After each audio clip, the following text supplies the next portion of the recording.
I've decided I'm going to feed my aerial wire through the vent and mount it on my RHINO rack on the roof. Now, to get all this off, there's a trim panel. The trim panel is just held on with clips, so you just need to give it a good reef. Start from the bottom ones, so it's mounted like that. Start at the bottom, work your way up, and then start at the edges and work your way into the middle. Now what you might find is that some of these clips will actually stay stuck in the rear panel and they'll come disconnected from here, so just pull them out and stick them back in. Some may fall out, so you'll have to fish around under the seat and try and find those. Now this trim is held in with some little plastic tabs down the bottom. So what I use to get these out is a couple of trim tools and the little fir tree tabs stuck in the rear wall. I use this to pry them out so I can fit them back in. To pull the cable through the vent at the back, it's got a bit of yellow tongue which I've pushed up through, and you can probably see there I've taped the antenna cable onto the end of the yellow tongue with a bit of masking tape, and we'll just pull it through and then feed it up to where the radio is fitted inside.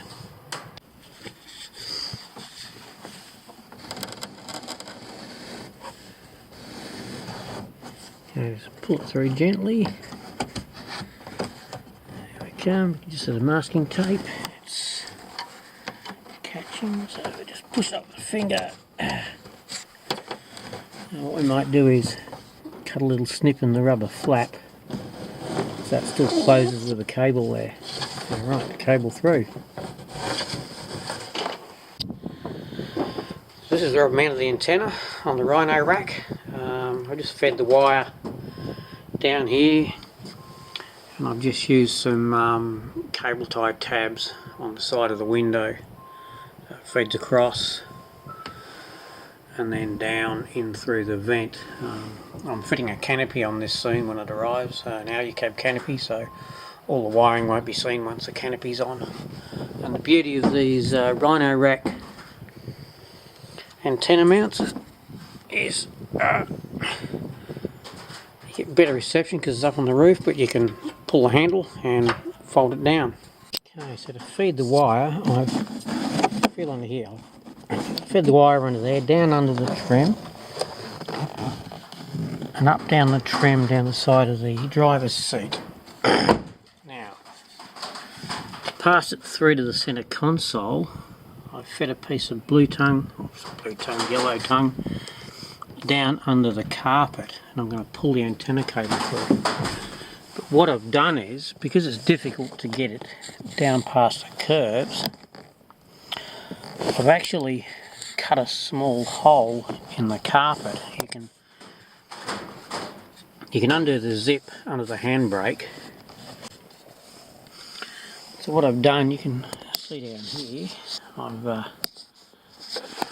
nicked a little hole in the carpet. Well, it's plastic in the case of the DX, but I've got the yellow tongue fed through there, so I'm going to pull the wire through here and then feed it underneath. We're going to mount it on the back of the console trim. It's the only real flat spot that's smooth with mounted with double-sided. See how we go pulling it through. Oh yeah, success. We've pulled it through. Now what we've got to do is feed it down so it comes out where we want it to mount.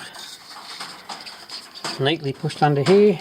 Put the trim back on. You won't even know it's there. Alright, power, just run it across. Used a piggyback fuse adapter into the one of the accessory fuses. That way the CB's only on when ignition's on. So you're leaving it on all the time accidentally and flattening your battery. Now for an earth, what a lot of people do is they use this nut here as the earth. It's a bit difficult to get to, so what I've done is I've used this one here It goes into a metal frame, so it's probably a better earth than the other one as well. Alright, so I got the aerial plugged in. Power, channel 21, listen to the truckies. And yep, we've got ignition. It all works. Alright, now it's time to put the patch connector in here, and the pass-through connector. I've currently got the wrong connector because I ordered it from Steady, but of course it's the large one for the switches here. You need the small 20, I think it's a 22mm one for here, so we'll wait till that turns up and finish the job off then. Alright, to get at the switches you need to pry the surround from around the gear stick. Find the easiest way to. And when you do this, you don't want to go under here. You want to go under there. So, pry it up.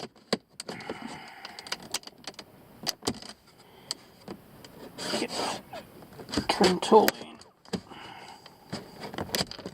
And up we go. Same on the other side. Just get it in here. And up we go.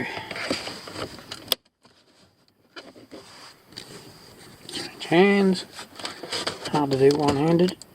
There we go, up it comes. And we'll do a bit more on this side.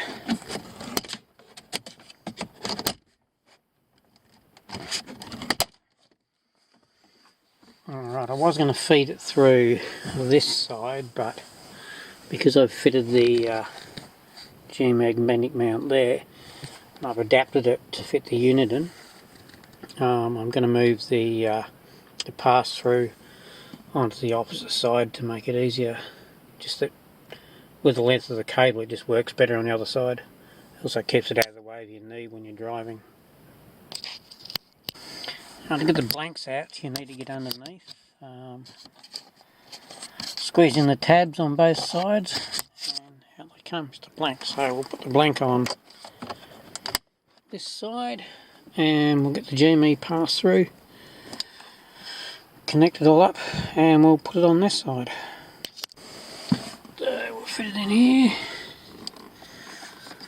push it down, lock it in. Right, the tabs are that way, so lock it in with the GME facing so it looks good. Hard to do with only one hand.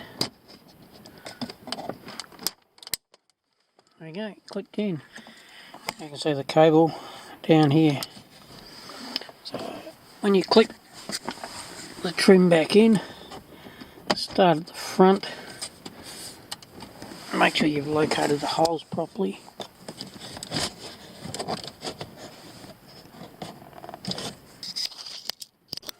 Alright, so putting this back in is just the reverse. Make sure you've got the front ones in. Located on both sides and clip it back in. And there we are, all connected. Now I find getting this out, some people can put their hands in it, just pull it straight out, but my hands aren't strong enough, so I just use a pry tool to lift it up. Bit of a twist. I find if you do the front first, seems to be easier, but this just pops back in the same way. All done. Remember to pull the handbrake back on when you're finished. Alright, update to where I was going to mount it. One problem with the SX is it doesn't have many flat, smooth surfaces, so if you're using the magnetic mount, the GME one, which has got a double-sided tape on the back, this ripply surface is all over an SX. You'll find it's very hard to stick it to that, especially if it's slightly curved, so you need a flat surface. So what I ended up doing was moving the mount onto the passenger side and putting it in there. That's about the only semi-smooth flat surface. I could have put it on the driver's side, but it's in the way, it's there. It's probably going to be knocked off by my knee. I mean, the beauty of having a pass-through is when you're not using it, you can just disconnect it, take it out, stick it in the glove box, and it's out of the way. And there we go, all installed.